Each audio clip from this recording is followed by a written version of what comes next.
Oi, oi! Sejam todos muito bem-vindos e bem-vindas. E hoje, especificamente, agora, nós vamos falar sobre a avaliação de desempenho na GPC. GPC, que é o apelido carinhoso aí da gestão por competências.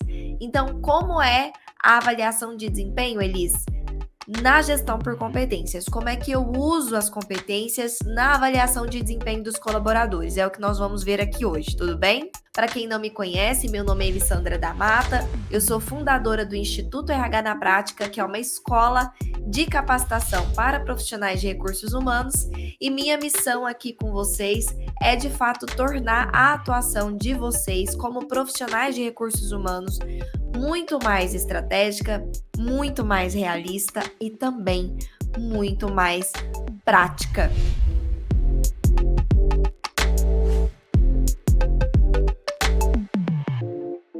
Vamos lá, vamos falar de avaliação de desempenho então? E eu quero começar dizendo aqui para vocês que quando naturalmente, tá? Naturalmente, quando a gente fala abertamente que, olha, vamos implantar um processo de avaliação de desempenho aqui dentro da empresa. Quando isso é comunicado, quando isso está claro para os colaboradores, é muito natural, independentemente do tipo de avaliação que você vai fazer, que tipo de método você vai utilizar, os colaboradores eles nem entendem muito sobre isso. Então, o simples fato de você dizer avaliação de desempenho já é natural que cause algumas inseguranças e algumas dúvidas nos colaboradores, principalmente quando nós estamos falando de implantar um processo de avaliação de desempenho em uma empresa que até aquele momento não tinha um processo tão redondinho assim, não tinha uma coisa que funcionava tão bem assim, e aí os colaboradores já estão até meio que escaldados, né? Mas é obviamente que surgem algumas dúvidas aqui voltados a eu ser avaliado. Quando eu penso que eu vou me colocar num papel, numa posição de ser avaliado, eu tenho algumas questões, eu tenho algumas dúvidas que são até válidas, né? São válidas. Como, por exemplo, quais vão ser os critérios que eu vou ser avaliado? Acho que é uma das primeiras coisas que surge na cabeça do colaborador. Ok, tá, avaliação de desempenho, vou ser avaliado. No que eu vou ser avaliado? Pelo amor de Deus, quais vão ser os critérios? Porque aqui eu já estou em dúvida do seguinte: será que esses critérios vão ser justos? Será que vão ser critérios que realmente têm a ver com o meu cargo e com o que eu tenho que entregar ou vão me avaliar em umas coisas nada a ver? Que não tem nada a ver com o que eu preciso entregar e eu vou acabar sendo mal avaliado e nem era importante isso aí que estão sendo avaliado. Ou ainda, eu penso o seguinte: será que eu vou ser avaliado em algum critério que não alinharam comigo anteriormente? Será que eu não sei sobre alguma coisa que eu vou ser avaliado e aí eu não coloquei energia nisso, eu não me dediquei a isso porque eu não sabia que eu ia ser avaliado nisso? Então, quais vão ser os critérios? Acho que é uma das primeiras dúvidas que surgem e é uma dúvida válida, né? É uma dúvida completamente válida, porque eu fico com medo, literalmente com medo, de ser mal avaliado em alguma coisa que eu não sei o que vai ser, ok? Outra dúvida que surge naturalmente na mente ali, enfim, do nosso colaborador é: será que vai ser justo? Será que vai ser imparcial? Será que realmente o meu líder, que é mais esquentadinho, que é mais criterioso, ele vai avaliar do mesmo jeito que o outro líder, que é mais amigãozão, que passa mais a mão na cabeça dos colaboradores da sua equipe, que gosta mais de agradar, que não gosta de dar um feedback negativo? Será que vai ser igual? Será que vai ser justo? Será que vai ser imparcial? Não vai contar a subjetividade do líder, a parcialidade do líder de gostar mais de uns colaboradores do que dos outros, de uns serem parentes, por exemplo? Então eu também fico com essa dúvida. Será que vai ser justo? Será que a subjetividade do meu líder vai ser colocada em xeque? Será que o humor do meu líder do dia vai atrapalhar? Além disso, né, e aí surgem as derivações dessas dúvidas. Vai privilegiar algumas pessoas que o líder tem, mais afinidade? Será que vai levar em conta somente os últimos erros que eu cometi ou vão lembrar também das minhas qualidades? Porque quando a gente pensa em avaliação, a primeira coisa que a gente pensa são nos erros, né. A gente pensa numa avaliação mais punitiva.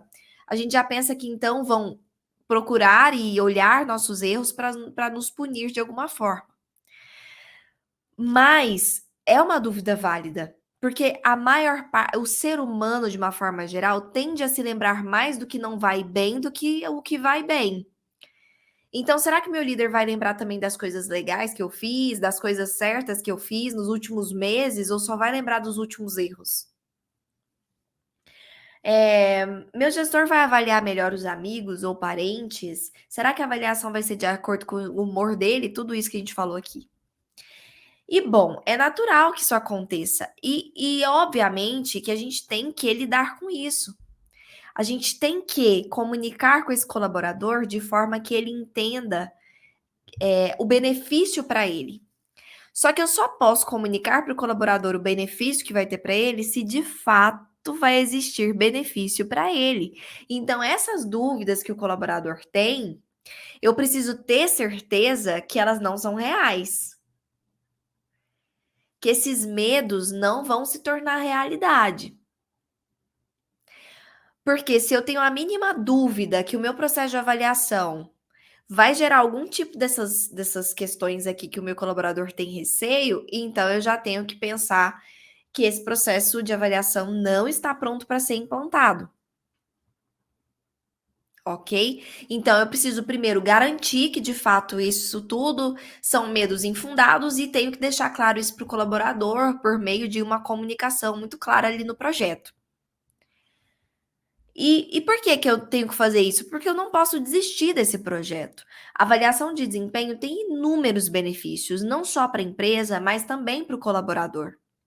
Então, é sim um grande benefício manter essa motivação e o compromisso dos colaboradores. Então, eu tenho uma chance aqui de reforçar comportamentos, eh, habilidades, conhecimentos, execução de atividade que eu, como empresa, julgo importante. Eu tenho aqui esse poder de reforçar isso. Como? Deixando claro para o colaborador que ele vai ser avaliado naquilo, alinhando isso com ele com antecedência e dizendo qual é a expectativa da empresa. E então, assim, eu consigo direcionar muito melhor esse colaborador para o que eu desejo como empresa. Isso é bom para o colaborador também, não se engane. Por que isso é bom para o colaborador, Elis? Imagina você entrar numa empresa e você ficar totalmente perdido do que a empresa espera de você. Constantemente você fica ali pedindo um feedback para o seu líder, se você está indo bem, se está tudo correndo bem, se você está fazendo aquilo corretamente, porque você quer fazer bem feito, você quer fazer direito, você se importa de fato estar fazendo um trabalho que faz sentido. E se esse feedback não acontece, e se não é alinhado com você anteriormente, o que que você deve fazer? Como você deve fazer? Por que que você deve fazer aquilo? Quando você deve fazer aquilo? E por que que aquilo é importante para a empresa?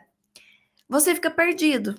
Você vai fazendo o que você acha que deve ser feito, colocando energia no que você acha que é importante, mas nada foi alinhado com você anteriormente. Então você chega num processo até de ansiedade, né? De será que eu tô fazendo mesmo o que tem que ser feito, bem feito, do jeito que a empresa quer? Será que eu tô agradando?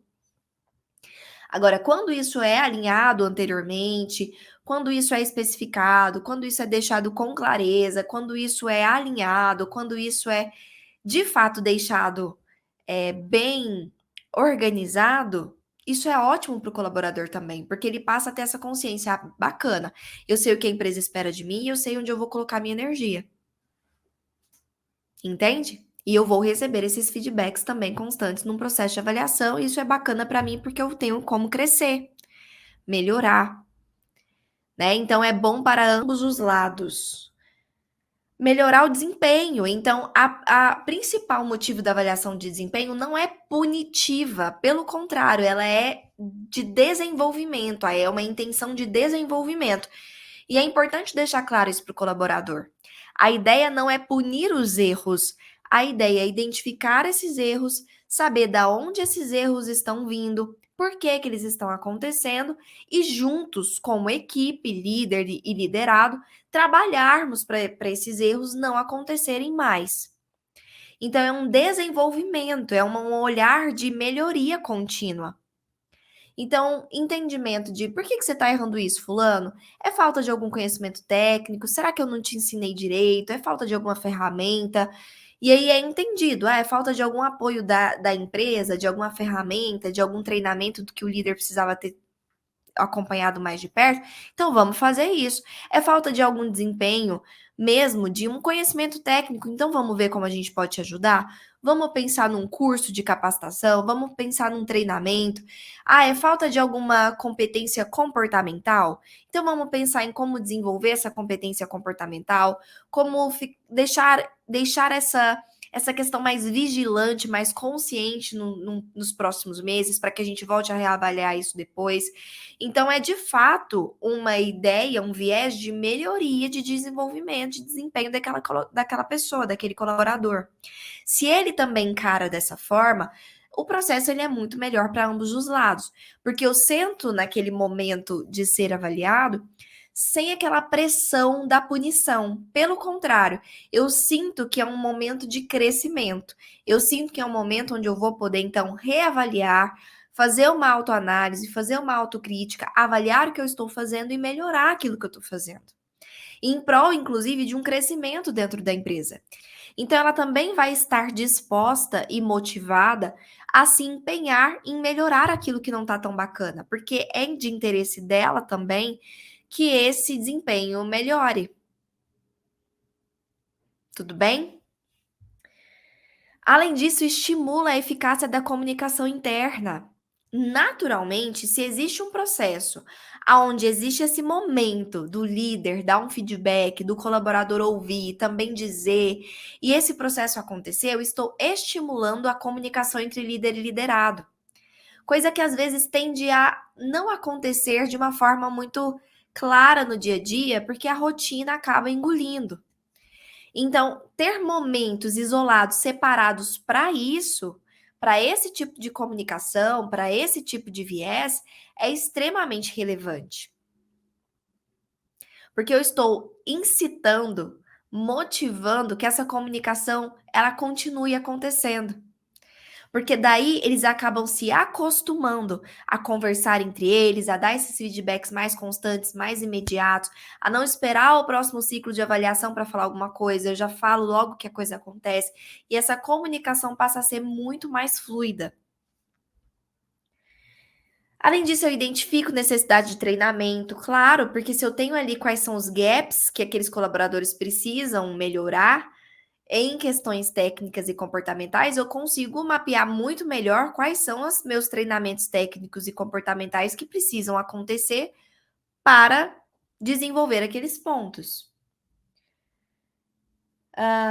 Eu consigo ter o histórico, inclusive, de desenvolvimento desses colaboradores, um histórico a longo prazo. Se a pessoa ela fica ali 4 anos sendo avaliada todo ano, eu tenho esse histórico de desenvolvimento dessa pessoa.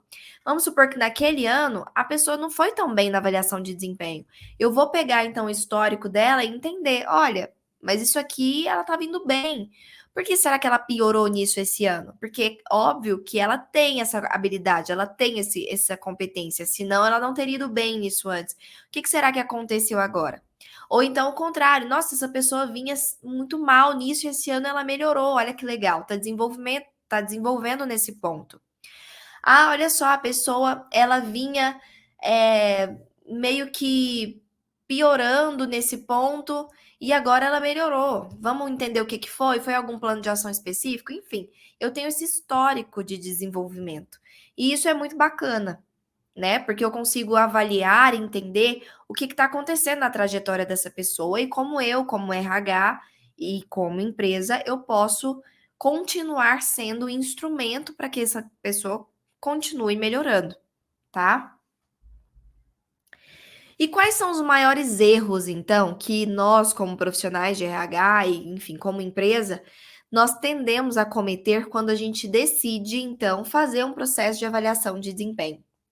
Existem alguns erros, tá, que são cometidos num processo de avaliação de desempenho quando a empresa decide implantar. Primeiro erro é usar o mesmo formulário para vários cargos. Usar o mesmo formulário de avaliação com os mesmos critérios constando ali naquele formulário para vários cargos ou até para todos os cargos. Já vi isso acontecer também. Por que que isso é errado? Entra no mesmo erro de usar todas as perguntas, as mesmas perguntas no processo seletivo para todos os cargos. É aquele mesmo erro. Bom, cargos são diferentes. Eles possuem atribuições diferentes, ok? Então, naturalmente, eles também vão ter exigências técnicas e comportamentais diferentes. Pelo menos devem ter exigências técnicas e comportamentais diferentes. Se realmente eu tenho exigências técnicas e comportamentais diferentes, como que eu vou avaliar eles sobre o mesmo critério? Como é que eu vou avaliar um vendedor nos mesmos critérios de uma recepcionista, de um recepcionista? Como é que eu vou avaliar um RH nos mesmos critérios do financeiro? Como é que eu vou avaliar um gerente comercial nos mesmos critérios de um gerente contábil? São critérios e devem ser critérios completamente diferentes, ou pelo menos diferentes, porque são atividades diferentes, cargos diferentes, atribuições diferentes, responsabilidades diferentes.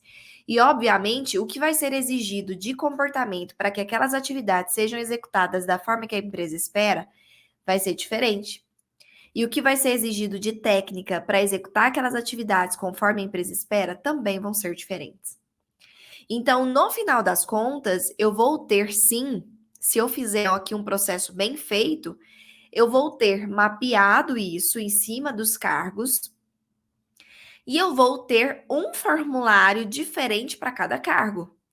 Critérios diferentes para cada cargo. Não estou falando para cada colaborador, hein? Estou falando para cada cargo, porque às vezes você tem mais de um colaborador ocupando o mesmo cargo. Então, por exemplo, um cargo de vendedor, às vezes você vai ter 10 vendedores. Esses 10 vendedores vão ser avaliados sob os mesmos critérios, porque eles ocupam o mesmo cargo. Tudo bem? Agora, eles não vão ser avaliados sob os mesmos critérios do que a recepção, do que o RH, porque não tem os mesmos critérios. Não são os mesmos cargos. Inclusive, dentro de uma mesma área, um gerente de RH não vai ser avaliado sob os mesmos critérios de um analista de RH, que não vai ser avaliado sob os mesmos critérios de um estagiário de RH. Entendem a diferença aqui? Porque são cargos diferentes e que vão ter atribuições diferentes. Pode ser que tenha algumas coisas parecidas, algumas competências iguais ali no meio? Pode ser, pode acontecer, mas vai ser coincidência. No mapeamento, você vai estar olhando para aquele cargo, ok? Além disso, copiar modelos prontos, que aí já entra basicamente nesse mesmo erro, né? Se eu não posso ter o mesmo formulário para todos os cargos, porque são cargos diferentes, imagina só eu pegar um formulário pronto de outra empresa, que obviamente não são dos mesmos cargos que, assim, não é da mesma empresa, então, mesmo sendo o mesmo cargo, não é o mesmo cargo. Como assim, Elis?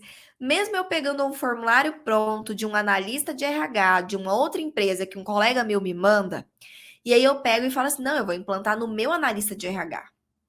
Então, é o mesmo cargo. Na verdade, não é, né? Não é o mesmo cargo. 100% o mesmo cargo não é. Porque pode ser a mesma nomenclatura de cargo, mas as mesmas atividades é muito difícil. Normalmente, de uma empresa para outra, existem mudanças. Não só nas atividades em si, mas no como essas atividades são executadas, em quais são as técnicas utilizadas para aquela atividade ser executada, periodicidade daquela atividade, do porquê que aquela atividade é importante dentro daquela empresa. Às vezes está alguma atividade relevante de lá não está aqui, vice-versa. Então, né, é muitíssimo importante a gente mapear em cima dos cargos da nossa empresa, em cima da realidade daquele cargo dentro daquele ambiente organizacional, porque isso muda de empresa para empresa. Então, pegar um formulário pronto também não funciona. O famoso Google, né? Lembra que eu falei na nossa primeira live, na live de por que dominar a gestão por competências para alavancar minha carreira? Então, a gente falou sobre os profissionais replicadores, né? E uma das características do profissional replicador é exatamente eu jogar no Google, né? O famoso Google, formulário de avaliação de desempenho. E aí vai surgir ali alguns artigos, alguns sites que vão ter lá formulários já prontinhos com alguns critérios já de avaliação, você baixa e aplica.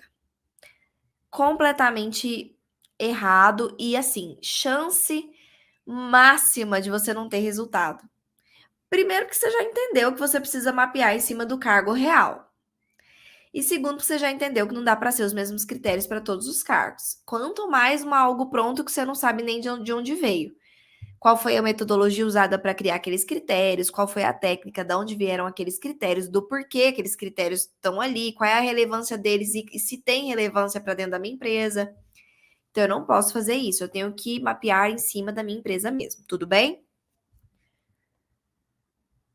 Maravilha. Quais são os passos, então, de uma implantação de uma avaliação de desempenho com base nas competências, tudo bem?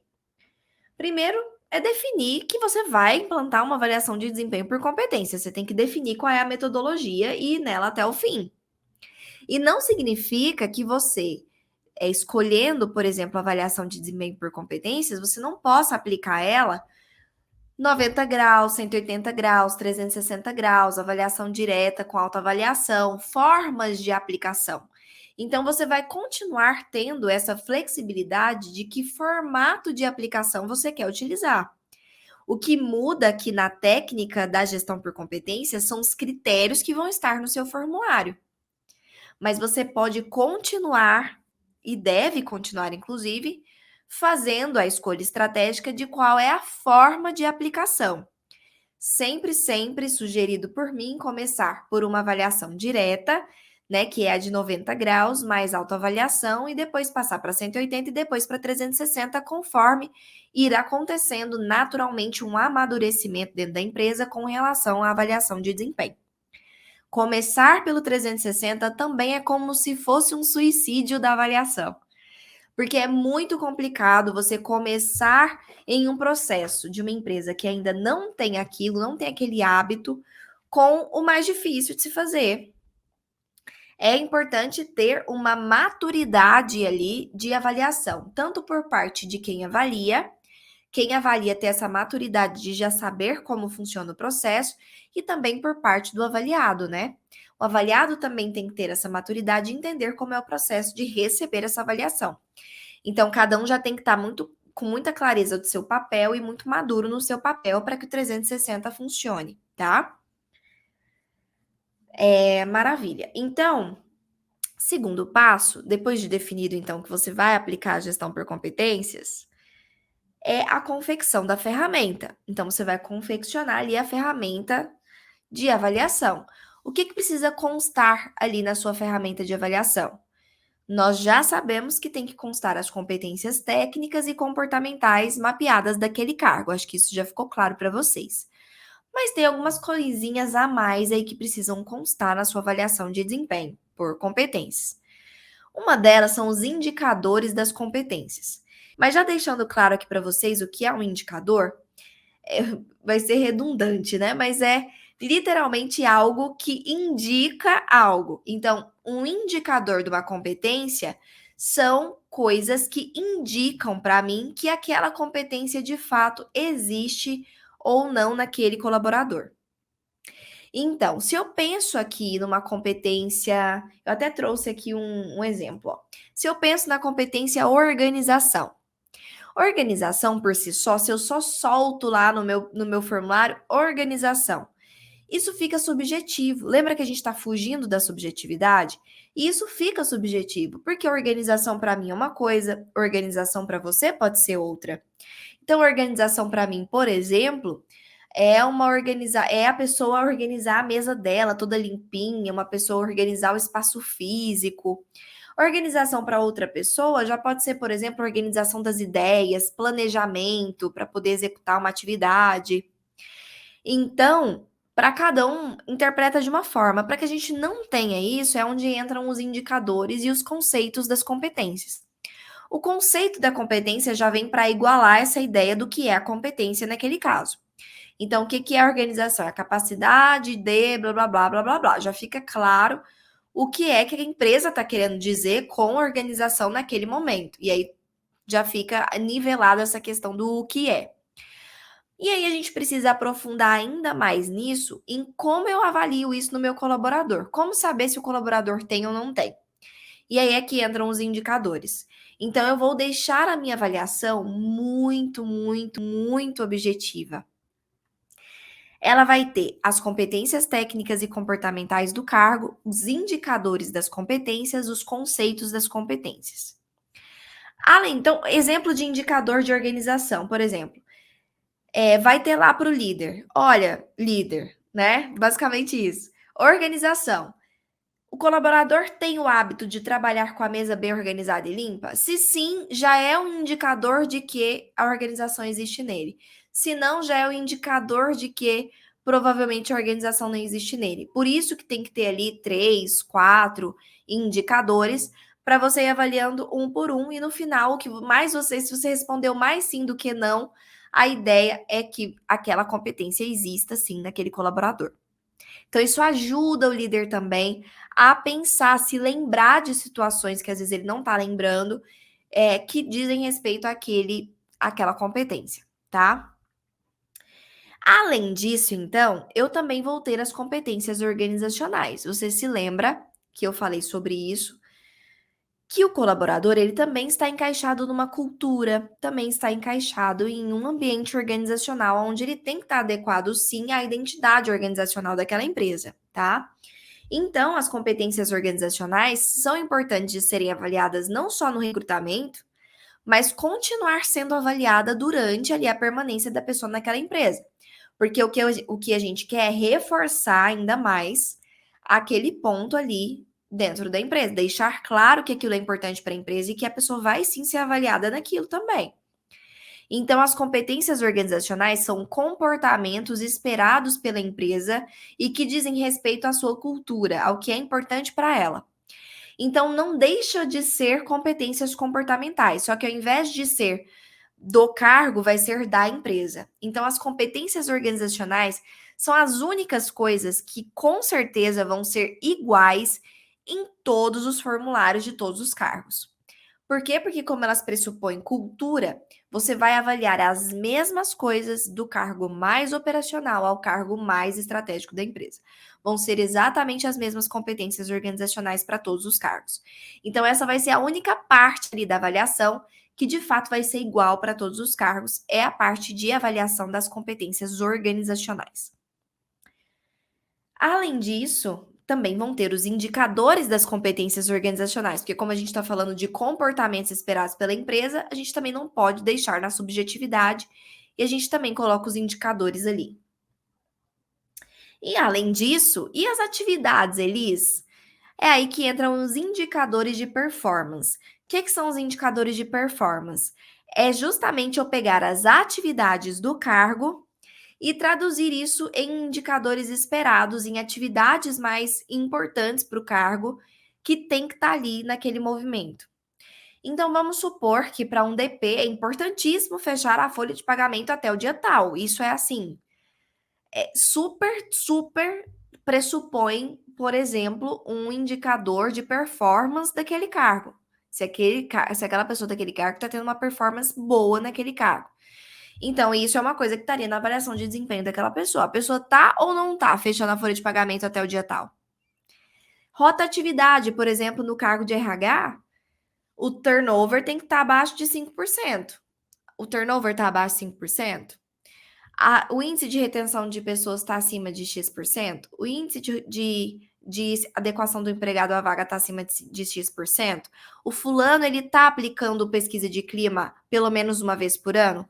O fulano, ele está atualizando a pesquisa salarial uma vez por ano? Olha só, são todas atividades do cargo que são importantíssimas para aquele cargo, que têm que ser feitas sem falta, que geram um prejuízo para aquele cargo se não forem feitas e que vão estar ali também no processo, no formulário de avaliação como indicadores de performance. Nem todas as atividades vão precisar estar lá, porque tem aquelas que são mais triviais, mais rotineiras e que não necessariamente precisam estar lá. Mas indicadores importantes, eles precisam estar lá. Então, daí eu criei o meu formulário de avaliação com tudo isso, para vocês verem como vai ficar completinho. E aí a gente passa para a parte de treinamento. É o momento, então, de treinar essa empresa, esses líderes, esses colaboradores, de como vai funcionar esse processo. Não dá para simplesmente cair do céu como uma bomba no colo deles, que agora vai ter avaliação e é assim o formulário e vamos lá fazer. Então, primeiro precisa haver um momento de uma fase de informação. Então, passar essa informação tanto para o líder como para o liderado, para os colaboradores, de qual vai ser a importância daquele processo para eles, por que que isso vai ser relevante para a empresa, como é que aquilo vai acontecer, informação, para que eles comprem a ideia. Depois a gente tem dentro dessa fase da informação, a conscientização e a sensibilização, que é justamente esse processo de deixar claro que aquilo vai ser bom para eles e fazer com que eles, então, sintam-se aptos e prontos a fazer aquilo acontecer. Depois a gente tem a fase de conhecimento da ferramenta. É o momento, então, de apresentar para essas pessoas a ferramenta que vai ser utilizada. Para o colaborador, alinhar com ele, então, aquela ferramenta. Olha, colaborador, esses vão ser os critérios que você vai ser avaliado dessa forma. Esses são os conhecimentos, as atitudes, as habilidades, os indicadores. Tudo isso aqui é o que você vai ser avaliado, tudo bem? E aí a pessoa, então, vai estar alinhada. Ok, agora eu sei no que eu vou ser avaliado. E aí, alinhar com o líder também. O que ele vai avaliar cada um, como ele avalia, como é que ele escolhe a nota, como é que ele preenche, tudo isso. E, por fim, a fase de execução do projeto. Também é considerado um treinamento. Por quê? Porque é indicado para você que o primeiro ciclo de avaliação de desempenho seja uma fase teste. É chamado assim, uma fase teste. O que seria essa fase teste? Não vai estar valendo, né? É igual quando a gente brincava quando criança e tinha o café com leite, né? Não vai estar valendo ainda aquele ciclo de avaliação. Não vai estar valendo nem para o plano de cargos e salários, nem para promoção, nem para progressão. Também não vai estar valendo como punição. Também não vai ficar no histórico de desenvolvimento daquele colaborador. Não vai estar valendo ainda. Porque a ideia desse primeiro ciclo é entender se tá tudo fluindo bem, se todo mundo entendeu o seu papel, se vai acontecer ali alguma coisa ainda de alguém dar um grito, ó, isso aqui eu não concordo, esse indicador aqui é do meu cargo, do líder, ó, ficou faltando isso aqui, e a gente ir ajeitando, de ver se os líderes, eles entenderam como dar o feedback certinho, se os colaboradores, pegar o feedback dos colaboradores de como foi esse processo para eles, e então ajeitar arestas, apertar parafusos, porque é claramente que um primeiro ciclo, ele vai ser um ciclo de aprendizado, vai estar todo mundo aprendendo ainda como fazer aquilo. Então, errinhos, eles tendem a acontecer. E até para que a gente possa melhorar ainda mais o processo. E para que eles se acostumem sem o medo, sem aquele medo de já estar valendo, entendeu? Então é isso, primeira fase, o primeiro ciclo ainda é considerado um treinamento. E aí, a partir do segundo ciclo, é que de fato aquilo começa a valer, tudo bem? Pontos importantes aqui. A avaliação de desempenho ela tem que ser aplicada entre 1 a 2 vezes por ano, dependendo da estratégia da sua empresa. Mais do que 2 não é indicado e menos do que 1 também não. Tem que acontecer todo ano. E é importante que seja sempre em períodos iguais, né? Se você definiu que vai ser fim de ano, então que seja sempre fim de ano. Se você definiu que vai ser início de ano, que seja sempre início de ano. Se você definiu que vão ser 2 vezes por ano ao final de cada semestre, então que continue assim, para que dê tempos certinhos entre esses ciclos, para que tenha mais informações levantadas para o próximo ciclo de avaliação e para que as pessoas também já estejam conscientes de como aquilo vai acontecer. A avaliação de desempenho é base para outros subsistemas, então é base para o plano de cargos e salários, é base para o treinamento, porque é dali que a gente tira também necessidade de treinamento, tá? Lembrando que a avaliação não deve ser um processo engessado, a ideia é que a gente consiga colocar uma cultura de feedback ali dentro daquela empresa. E bom, acho que era isso que eu tinha para falar hoje. Um beijo no coração de vocês. Tchau, tchau, gente!